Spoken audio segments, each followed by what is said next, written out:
So welcome to another wargame review from theplayersaid.com. My name's Alexander.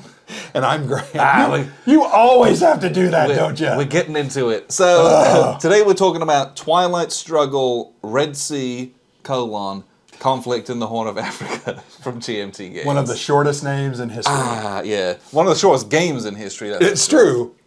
So this is a relatively new two-player CDG. Yeah, it came out like in the third quarter of 22. We've been lazy and not gotten around to finally got to it. So this is a kind of short format Twilight Struggle offspring.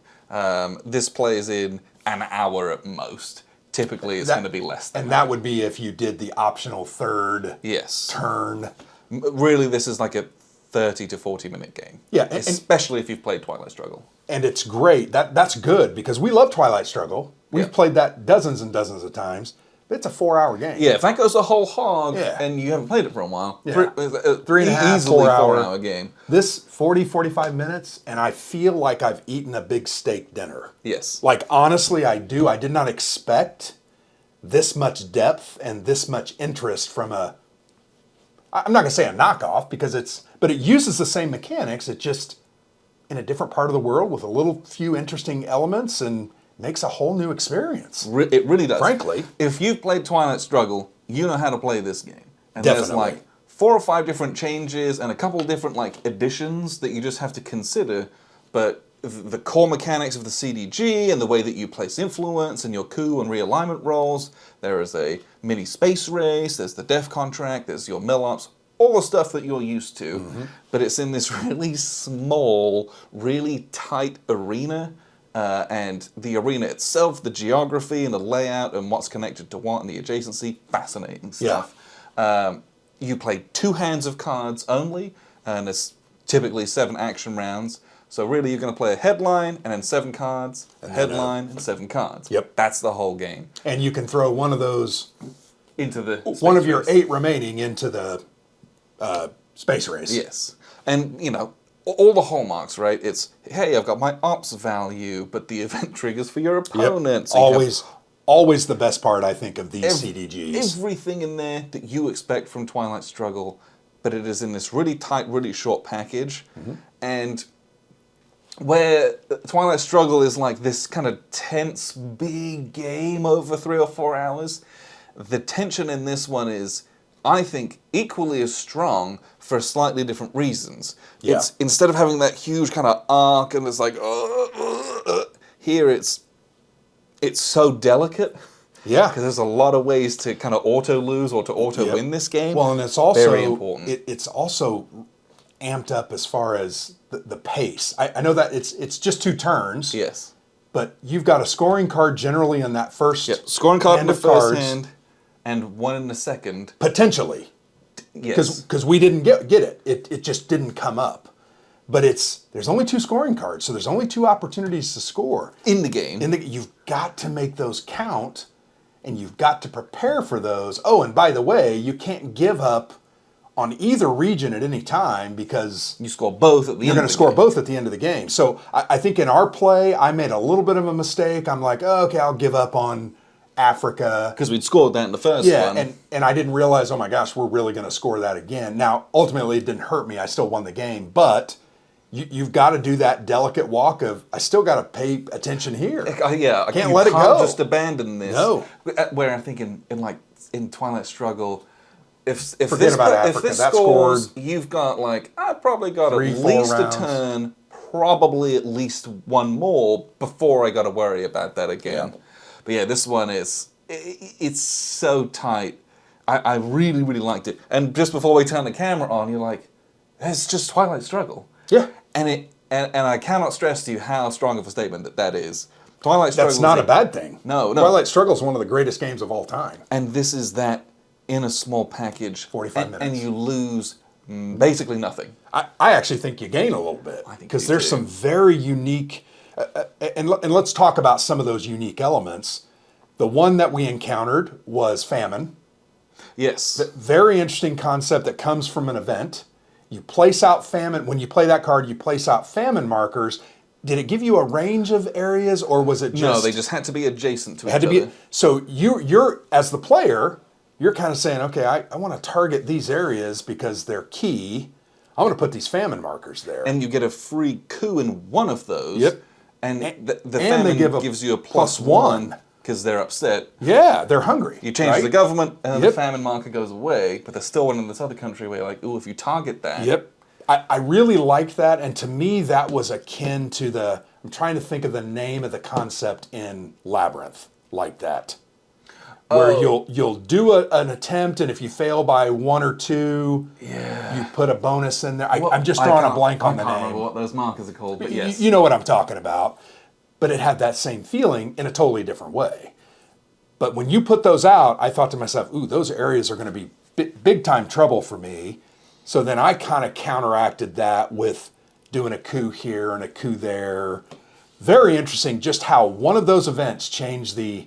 Yeah. Not the whole dynamic of the game, but the whole dynamic of what we were fighting over, at least for that time being. But I love it because every card does that in a way. Because the game is so small, there's not many spaces, every card will do something, or even if you're using it for ops and placing those out, that has significant impacts for like half the board. Sure. Because there's a lot of adjacency. There's only 12 spaces. Small. There's 12 spaces on the board, right?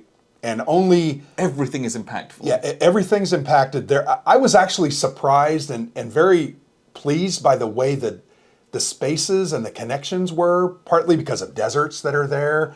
Very fascinating how some of those places you just can't get to. Yeah. Very challenging. That's why you have to rely on the good old events that say place anywhere. You know, those are the best kind of events, because I may not have any influence anywhere nearby where I can place in, you know, Somalia, but all of a sudden I do now. And I really, very key. I really liked Egypt in this game. Yes. Because Egypt is a country that scores for both Middle East and Africa regions, which is unique. That was cool. But also, Egypt is kind of such a strong and stable country, you can't influence it. It's very hard. Like, there's only one connection from the Sudan, and like, to me, that is that is a testament to kind of historically how strong Egypt was and how they did their own thing, and good luck getting them to bend over. And I just think elements of that are both like, in a game-wise, it makes Egypt really tough to get into if you get totally out of it, but also like, it's a neat little thesis on Egypt during this period. The little bits and pieces like that make this game mouth-wateringly good. Oh, yeah. Another new thing is they have these flashpoint areas. Those are very interesting. Ethiopia and Somalia. Very dangerous. Yeah. Very dangerous. They're not battlegrounds, so they don't affect DEFCON, but they might do. So if you try to do a coup there, you have to flip a card from the deck, and it's on a scoring card or a 1 or a 2, DEFCON goes down. Yeah. So we drew a 3. If it's a 3 or a 4, it doesn't. No big deal. But like you never, and like you can lose the game that way. Yeah. If DEFCON's at 2 and you do that, and so it's a risk. It's a real risk. Yeah. And that's that concept. Flashpoint. It's very easy for a war to spark. Yeah. It might matter. It might be really bad. It might not. And it's very fascinating. There's elements of the unknown in that, but it's not overbearing. It's not like every space has that. No. Like there were 2. You can leave them alone and not like tempt fate, or you can like go really hard at those, and you might lower DEFCON, and that might be good for you because it might protect your assets in the Middle East from coups. There's so much cool stuff in such a small little game. To me, it just shows GMT and Jason and Ananda just didn't put together a game to sell another 30,000 units. They tried to make this complementary in a different play time and a different focus. And I think they, frankly, knocked it out of the park. This is a really, really, really good game. I'm going to play this more than I'm going to play Twilight. There's no doubt. Right? From a time and an opportunity standpoint, it's easier to whip this out, and it is the same rule set, and it feels very, very similar. But like, I will have more 40-minute opportunities than 4-hour opportunities. That doesn't detract from Twilight Struggle in any way, but like, there is a wonderful space for this in your collection as well. I think some of the CDGs that we love, Labyrinth, Twilight Struggle, you know, those are big games, right? Yep. Long, long games, huge commitments. I mean, Empire of the Sun, you can play that for 20 hours. Yeah.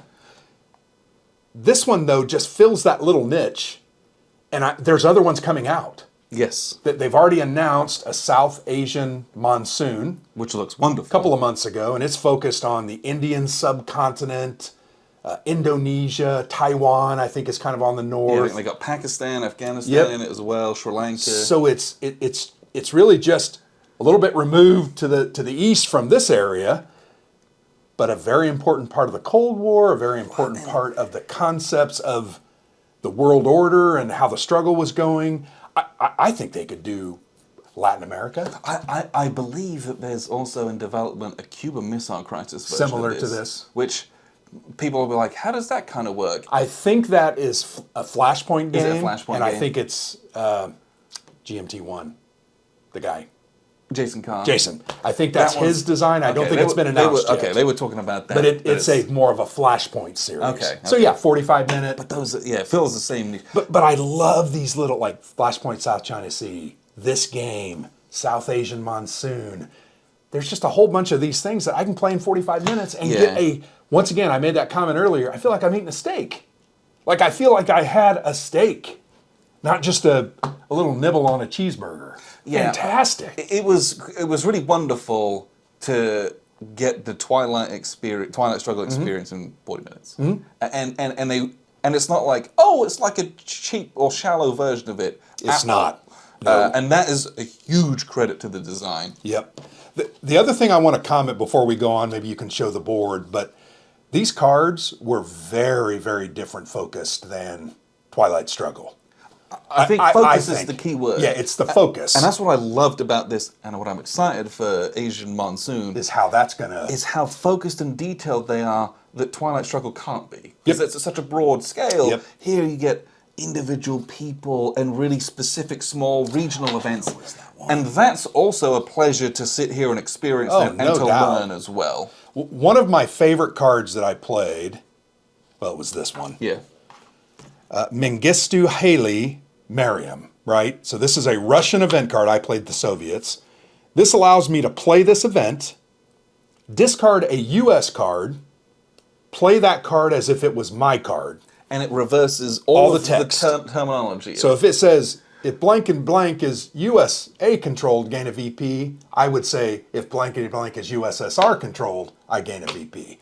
So I turned a card that probably would have helped you get back into the game into a card that I used to lengthen the small gap that I had. Fantastic cards. There was another one that I really liked. And these are callbacks to some of the famous Twilight Struggle cards. Some of them are, yeah. Loose Nukes, the one where you can get rid of a card of your enemy without the event going off. There's a card like that. Similar to this, but a little bit different. There's cards where roll a die, and if you get a 1 to a 3, you gain a VP, or there's things like that too. I just really liked the variedness and the newness of these cards. Very fascinating. And we played once, we didn't even get to see all the cards. No. We'll play again. One of the hallmarks of these games is once you play them 10 times, you start to know, okay, these 5 cards I got to watch out for. And that's a good part of the game. Oh, it's a fantastic people are like, part of oh, the that's game. boring. No, that's the best love part. it. Once you have the card decks memorized and you're playing with someone who also has that and you're at the same experience level, the game becomes a very different game. Because if one player has that knowledge and understanding from experience and someone else does, that game can be over very quickly. Yeah, and that's very quickly. So playing it with the same opponent, where you're learning at the same pace and you're experiencing it the same way. That's the way to do this. At some point, an experienced player has to teach a new player. Sure, but I think this is a short enough game that it doesn't matter. No. You play 2-3 times, you're going to get to see a lot of those cards. Then you're going to start to really develop your strategy more. Yeah. And frankly, the U.S. and the USSR are very different. We both went about our things very, very differently. Yes. One other concept I think maybe you can explain better to me, the sea lane concept. That was a new addition. Yeah, so it's a space. The strategic sea lanes act as a space, but they're not like a region that's scored, and there's no adjacency to it. But you just, like through events or ops play, can put points into it.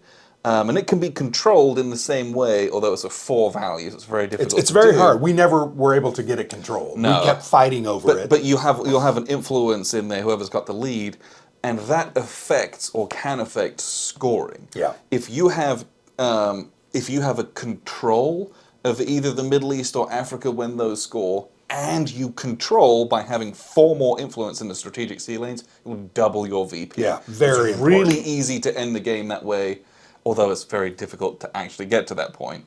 Well, because you can't focus on 2 things. It's just very hard, Yeah. right? In these kind of games, you've got to kind of develop your strategy. Okay, I'm going to go after these 3 areas because I know this is going to score. I know I need a battleground, and I know I want to lock Alexander out of this. So I can't also chuck a bunch of stuff into that sea lane, but there's opportunities to do But that. you need to put a bit in there just so your opponent can't You get put it. 1 or All 2 at that. the beginning. You might put 1 or 2 in the next round, and all of a sudden you've got control or it's close. I thought that was a really neat. Yeah. I'd like to see how that plays out over 4 or 5 plays because I think by the end of the game, I think both of us had realized, okay, this is kind of important. But it only helps if you have control of a region. So I you totally have to get it. dominate You have to have here and there, and that is not so easy. difficult to do in a short And game. It should be hard to do, right? Agreed. You don't want an Agreed. automatic victory. That's not the way these games should work. The other thing that Space Track's not new, right? It's not a new concept. It's a way for me to get rid of a card that has your event on it that's really devastatingly bad for me. I take my turn, I throw that card away, and you roll a die, right? You have to have ops values. I think the first one is 2 ops. Yeah, 2, 2, and I think it's 3. 2, 2, and 3. And you have to roll a die, 1 to 4, just like in the previous thing. If you roll 1 to 4, you get that first step.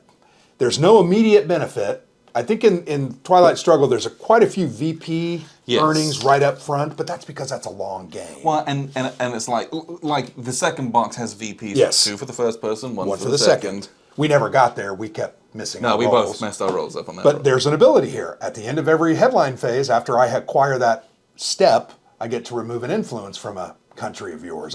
That was key, man. You got to focus on that. But it's different enough that I didn't feel like it was just a clone. It was unique enough that I enjoyed it and thought, oh, this is kind of cool. Yeah, it's a very tight package. So I'll show you how it works, and we'll kind of go through what that looks like, and then we'll wrap up with a few final thoughts. So here's a look at the map. Again, very, very small, but if you've played Twilight Struggle, you'll recognize a lot of what we've got going on here. So we have a victory point track. This is done on a pendulum. Go down to 0, flip it over, and then you're going to score this way. Our areas for different countries have 2 sides, again, for the 2 different influences. DEFCON track that has limitations about where you can and can't do coup rolls and realignment rolls. The only limitations are here in the Middle East at DEFCON 3 and 2. If you cause it to go down here to DEFCON 1, you lose the game because no one likes thermonuclear war. And there's only 2 turns. There is an optional 3rd turn if you play... you have to have Twilight Struggle, and you add a bunch of cards. It's actually on the back of the rule book. And you add a bunch of these, and you do this drafting, and you get a 3rd turn out of it. But, it then stops being this like little 40-minute Twilight Struggle game. It becomes a bit bigger, and you have to have Twilight Struggle. But this is a standalone package. It's really, really wonderful. So the game is played over 2 rounds. You have a mid-war, and then you add the late-war cards.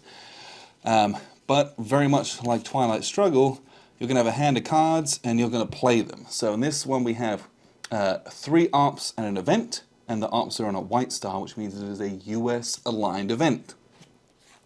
This is 2 ops on a red star, which means it's a USSR-aligned event. And then we also have, well, that's not a good example here, we have this 2 ops on a white/red star, which means it is neutral. Either side can play it, and it will benefit whoever plays it. This was the Africa scoring card, I believe. You're going to score victory points if this gets played. But you're going to have a hand of 9 cards. You're going to play a headline card where you're going to trigger just the event, and your opponent's going to play one. Let's say the opponent's the US. They're going to play one that's going to trigger that. Here, let's do this one instead, just so that we can have a good example. You both play one of these face down, then you flip them, and you do the event, and you do them in ops value descending order. So this one's going to go off first. We're going to score 2 VPs as the USSR. So this goes from 6 US down to 4. All countries are treated as battleground countries for the purposes of coup attempts for the remainder of the turn. So what that basically means is that every single coup attempt that you do is going to put the DEFCON status down 1. So that can be very harsh very quickly. Then that one is played as an event, so it goes in the box and we're done with it. And then this event goes off. If Ethiopia is USSR controlled, gain 1 VP. It is not. And add 1 influence in Ethiopia and 1 adjacent country. So it's not controlled, so you wouldn't have played that as a headline. But then you're just going to go back and forth playing cards for ops.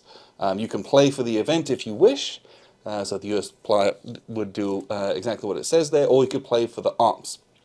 To play for ops, you're going to spend ops to place influence. And again, there's these great little play aids about how you place ops, how you place influence. We had our strategic sea lanes that I messed up here. Great. So to place influence, you are going to look for adjacency. We're already in Kenya, so we can go into Madagascar and we can go into Somalia. Because we are not in either of these countries, we cannot place influence in here. You have to snake in, basically. But we're in Kenya, so we can spend 1 op to place 1 influence, and we can spend a second op to place a second influence. Now, because we have 2 influence and the USSR has none, we have 2 more than them.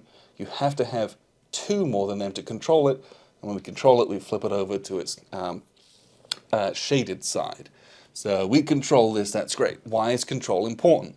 Because if the USSR then plays a card, let's say they're going to play a 2 ops card, well, to place your first ops, your first influence into an area that is fully controlled by someone else, the first one costs 2. So I have to spend both of my ops just to place 1, which is then going to flip this back to unshaded because I don't have 2 more than them anymore, but that's all I can do. That costs 2 ops to do it. And then guess what? The US player is just going to then play a different card, and because the USSR doesn't have control, they're just going to put 1 more in here and take control. So gaining control of a place that is already controlled is very difficult. You have to really be able to put 2 or 3 in there to make it even, or at least take control of it straight away. It can be quite challenging to do that. But, if I'm in there, on a subsequent turn, the US can now go into this country here because we now have adjacency in there. So there's a level of kind of snaking, which you used to in Twilight Struggle, that you have to be aware of here. When you're scoring, so we're going to look at the scoring card. Let's play the Africa card. You're looking for presence, domination, and control. Presence is you control any country in here or have any influence in the country. It's great. So we have a presence. Domination is you have control in any countries, but you control a battleground state, which are these red ones, Egypt and Kenya. They're red. And control is this: you control more countries than everyone and more battlegrounds. Or both battlegrounds, I believe is what it is. And so you're going to score 4 victory points. So we would get, because we control both battlegrounds and more countries in Africa, we've got 4 against 2. We're going to get 4 points. Great. 4, 1, 2, 3, 4. The USSR controls 2, so they have a presence. They do not have domination, so they get 1. So this goes back down 1. That's scoring. Now, what's important is we look at these sea lanes. This is a new thing. If we had 4 influence in the sea lanes, we would control the sea lanes because it has a 4 value. If that's the case, and we control this region, which we do, instead of getting 4, it says if you have control, scoring card, VPs are doubled. So instead of getting 4, we would have gotten 8, and we would break into this box and we would win the game. But if you only have a presence, so let's say we only had 3 in there, or 2, and we didn't have enough to control this, if we have control and just a presence in this, but not control of this box, I know that's a lot of words, you would get +1 VP. So we would get 5 instead of 4. So it's still good, but if you can control this box with 4 and control a region, you're probably going to win the game. Or it's going to be a massive swing if you're in a deficit, basically. The other interesting new part of this is our flashpoint countries. So the flashpoints are both yellow. They are not battlegrounds, but every time you do a coup in there, so let's say the USSR is going to play a card to try to do a coup. So they're going to play 2 ops, and they're going to roll a die, and they have to get double this value to get any kind of a result. So we're going to roll a die, and I rolled a 4, 5, 6. 6 minus double this stability value, which is 4. The net difference is 2. And so what we're going to do is we're going to reduce their influence by 2, so they go down to 1. If you had rolled really well, you could reduce all of theirs and start adding yours as well, but that was an excellent result. However, because this is a flashpoint country, before you do that, you're going to go over to the deck of cards, and you're going to flip a card. And if it is a 0, a scoring card, a 1 or a 2, the def contract goes down 1. And you just lost the game, because this happens before you actually resolve any of your coups or anything like that. If this was a 3 or a 4, this would not go down and it would stay. So there's a risk and a gamble, and it is very dangerous to do that if you're at DEFCON 2, because you're going to cause the game to lose. An interesting thing that can happen is if I'm the USSR and I'm trying to do that coup roll, and I flip a card and it's a scoring card, we do the scoring before we do the coup. So this was a 3. I controlled this. I now handed the game to the US before I could do my coup roll. So the flashpoints can be extremely dangerous if you're in a bad position or if the DEFCON's down. They can be very, very risky, but it's really neat because it really makes you think before you do any of these crazy things. But a lot of what else is in the game is really, really fun and traditional Twilight Struggle style stuff with really focused regional events that are new and are fresh. But that's really how the game works. You play 2 hands of 7 cards apiece, dump some in the space race, make sure you get your mill ops done so you don't lose a bunch of victory points based on DEFCON level. And that's the game. Play 2 hands, takes 40 minutes, and it's a riot. But what we'll do is we'll wrap up here with a few final thoughts. So that was a look at the map. I had an extremely good time playing this. This is just such a solid game. I can't say anything else, really. This was my second play of this. Yep. I was taught by a gentleman at WBC, which we're very grateful for. And it was, even playing it then, I was like, oh, I almost like remembered how much I liked Twilight Struggle. Oh, yeah. It's been a while since we played it, and then playing this again, I'm like, yeah. This is so... Well, I was a bit more comfortable with like, I remember all the rules again. It's just so fun. Yeah. Well, I think one of the concepts I do love about CDGs and the way GMT does them is a lot of them use similar concepts because they work, yes. Right? We saw that in this game, from influence and connections and your modifiers, the same way that realignment rolls and coups are done you do them here. So controlling a territory next to a thing for a realignment, very, very important. You control 1 or 2, my gosh, it becomes a lot easier. Now, I rolled a lot of 6s.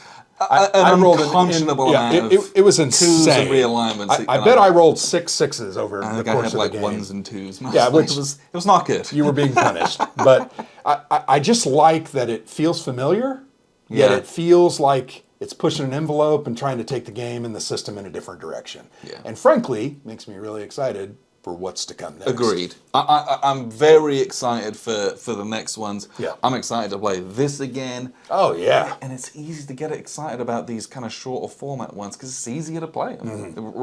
Honestly, it's as simple as that. We can play some big old meaty war game. And we do that a lot when we play this in a session. We'll play a 4 or 5 hour game and we're knackered and it's like, we still have a couple hours. Let's throw this out, or let's Flashpoint South China Sea, or and I just love it. This one also, I think, graphically is a huge improvement over Twilight Struggle. And what I mean by that, there's this huge area that is a player aid. Yeah, and it's a pictorial play aid Very as good well, which is really aid. nice. Plus, you got this play aid, which helps me understand how the game works. And it has a detailed sequence of play, and on the back of it, it has like written details of all of this stuff, which is nice. And it was just nice. I think one of the most difficult things of this game always has been, how the hell do I do a realignment again? What bonuses do I get? I'm always like, oh yeah.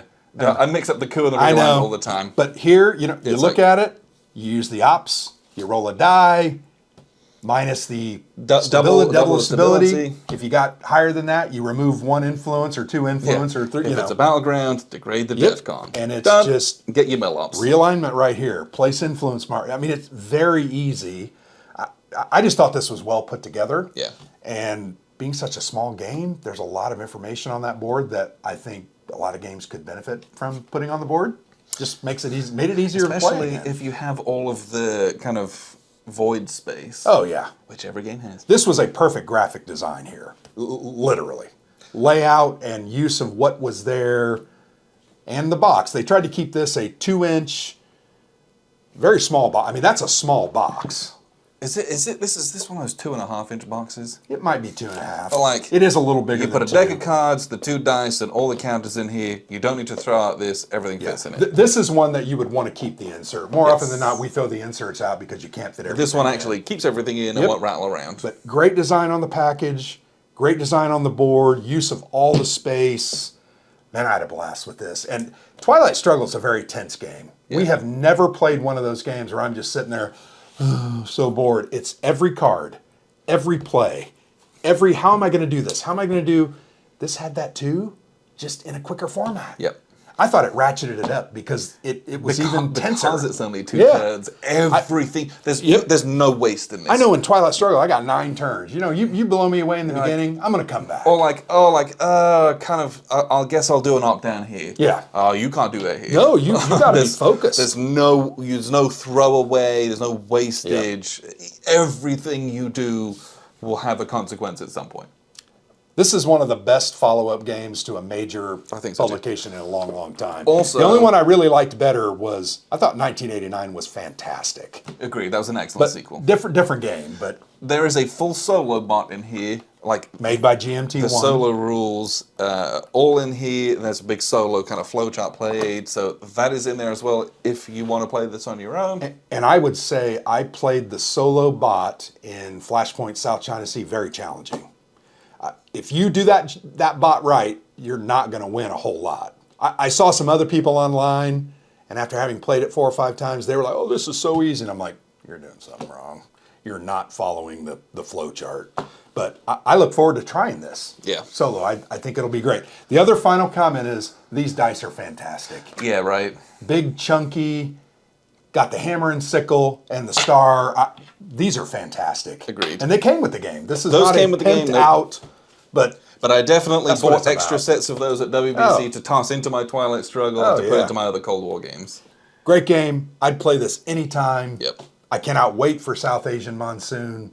I think it'll be awesome. Yeah, if you like Cannot wait. anything of this kind of style, this shortness, you got to try this. It's felt- really simple as I that. haven't felt this excited about a game in a while. It's kind of weird. Like I agree It's with weird. you. I don't know how to whereas, describe it. We play a lot of games like, oh, that was really good. Yeah. This is like, Really yeah, good. Yeah. like this is Like I'm sitting here right thinking, up there. we can't do another game now because we got to go to this dinner. I know. But I'm like, But now I have to go and sit down at dinner with Yeah. Jason and be like, not freak out and be like, you made a pretty good game. Yeah. Anyway, so great job here, GMT and Jason and Ananda also is. No, it's just Is Jason. it just Jason Matthews on it? Let me make sure. I don't want to discredit Ananda because he's amazing. It just too. says Jason Matthews. Yeah, so on it's it. just Jason. So Jason was the sellout on this one. Ananda had some principles and was like, nope. Sorry, I'm just kidding, buddy. Don't sue me or anything, please. All right, I had a good time. Wonderful game. Please go and play this. Please check this out. You'll not regret having Why done is this thing to not play. sold out? I'm shocked. I don't know, but just it's shocked. really, really, really good. Yeah. But yeah, Twilight Struggle, Red Sea from GMT Games. Check it out. But appreciate you tuning in. I'm Alexander from theplayerssafe.com. And I'm Grant.